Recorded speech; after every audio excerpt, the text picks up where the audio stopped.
Welcome to the Daily Globe. Please subscribe and hit the bell icon for more breaking updates. A seismic tremor has rattled the Canadian high street, shaking the very foundations of daily life and commerce across the country. Shock waves are being felt from Victoria to St. John's, as communities large and small grapple with the sudden changes. The familiar green siren is dimming in hundreds of locations.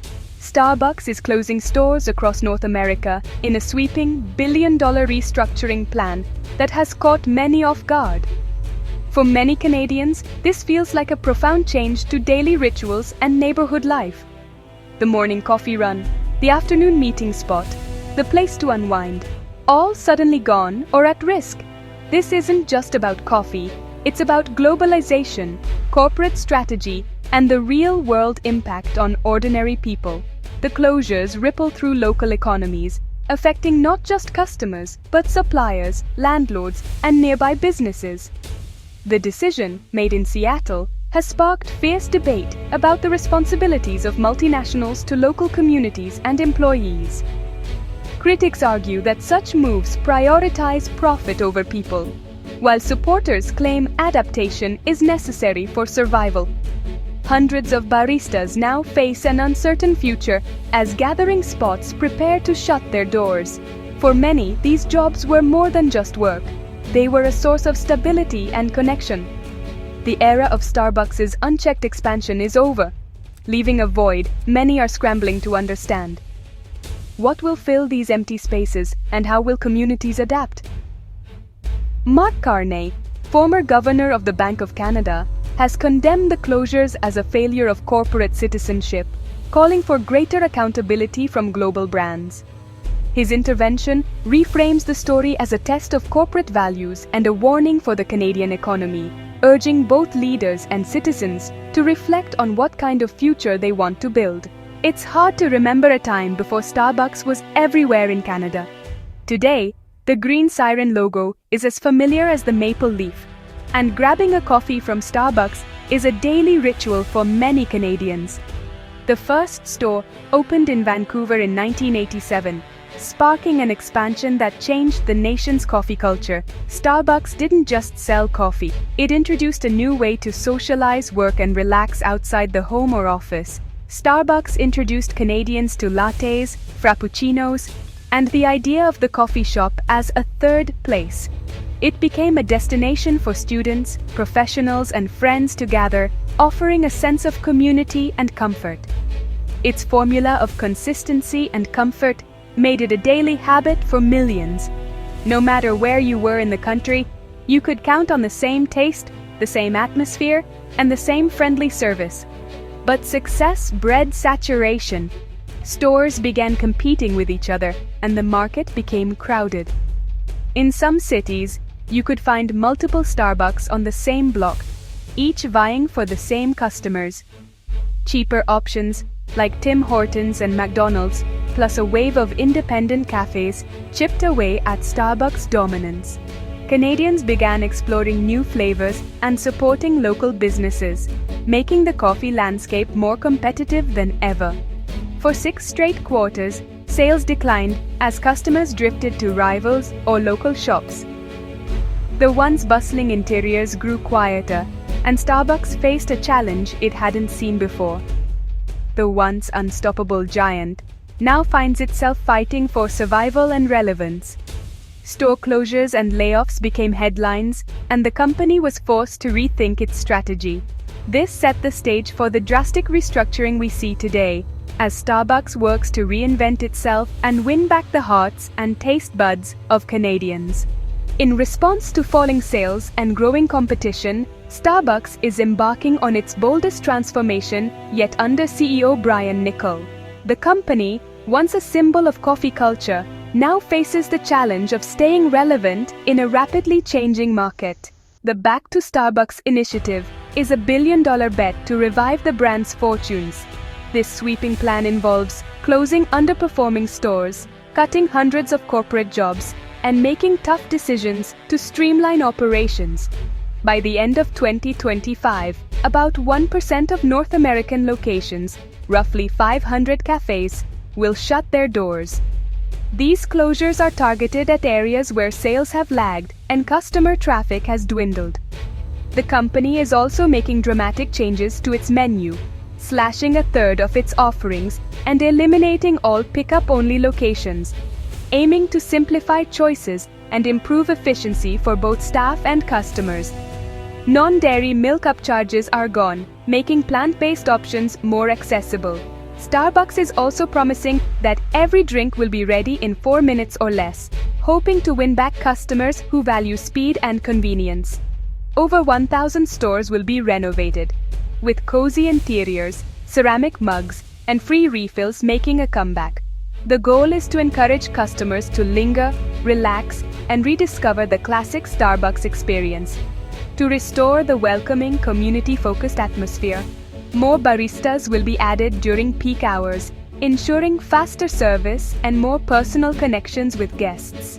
Starbucks hopes this sweeping pivot will recapture its original magic, reignite customer loyalty, and secure its future in an industry that never stands still. It's a high-stakes gamble. Can Starbucks' return to its roots and bold new changes truly be the key to its salvation, or is the risk too great? The restructuring is hitting Canada hard, with dozens of stores expected to close.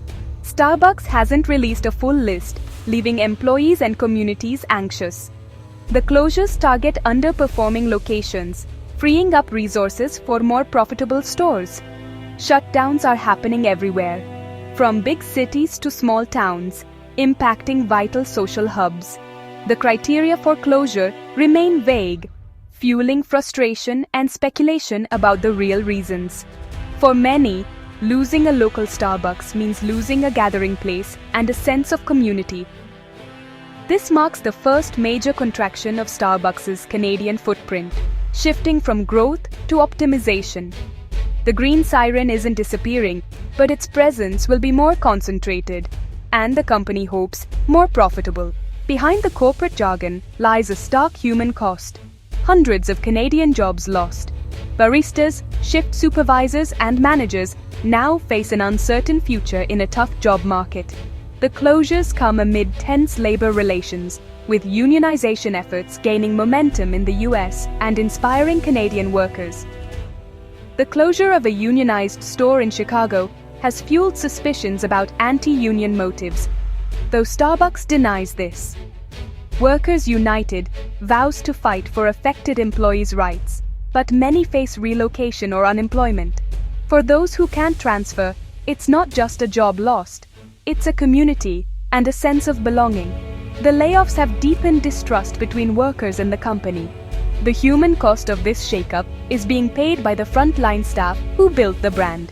Mark Carney's rebuke of Starbucks has sent shockwaves through Canada's business world. He calls the closures a betrayal of the company's social contract and a short-sighted move prioritizing profit over people. Carney argues that Starbucks, by branding itself as a community hub, owes more to its employees and neighborhoods. The restructuring, he says, exposes the gap between the company's progressive image and its actions. He questions how Starbucks can spend $1 billion on renovations while laying off hundreds of workers. Carney's warning companies that ignore their broader responsibilities risk reputational and regulatory backlash. The Starbucks saga is now a case study in the need for a new, more responsible corporate ethos. A Starbucks closure is more than losing a coffee shop. It's a blow to the local ecosystem. These cafes drive foot traffic, supporting nearby businesses and landlords. Their departure can trigger economic decline and leave empty storefronts as symbols of instability. Socially, Starbucks often served as a vital community hub, connecting people of all ages. The loss frays neighborhood ties and dampens community morale, especially in smaller towns. Yet, the disruption creates opportunities for local entrepreneurs and independent cafes to step in. Many communities are rallying around homegrown alternatives, supporting local businesses. The Starbucks retreat may ultimately foster a more diverse and resilient coffee scene. Canadian reactions to the closures range from frustration to indifference, and even satisfaction. Loyal customers mourn the loss of their daily ritual and familiar baristas, feeling let down by a faceless corporation. Others see the closures as overdue, a correction to years of market oversaturation. The shop local movement is gaining steam, with many viewing this as a chance to support independent cafes. The closures have forced Canadians to re-examine their relationship with Starbucks. For some, it's a prompt to explore new options and invest in their own communities. The conversation is shifting from where to get coffee to what kind of economy and neighborhoods we want to build. A simple consumer choice is now a statement of values. The Starbucks contraction is a turning point for Canadian retail and community life. The Back to Starbucks plan is a high-stakes gamble. Will it revive the brand or alienate loyal customers? Labor negotiations and the company's treatment of displaced workers will shape its reputation. Mark Carney's condemnation has made this a national issue, challenging all of corporate Canada to balance profit with purpose. The closures are a cautionary tale about the risks of prioritizing shareholders over communities. The future of the Canadian coffee break now lies with consumers. Will Canadians return to revamped Starbucks locations or embrace local cafes? The choices we make every day will shape the future of our neighborhoods. What does the Starbucks closure mean to you?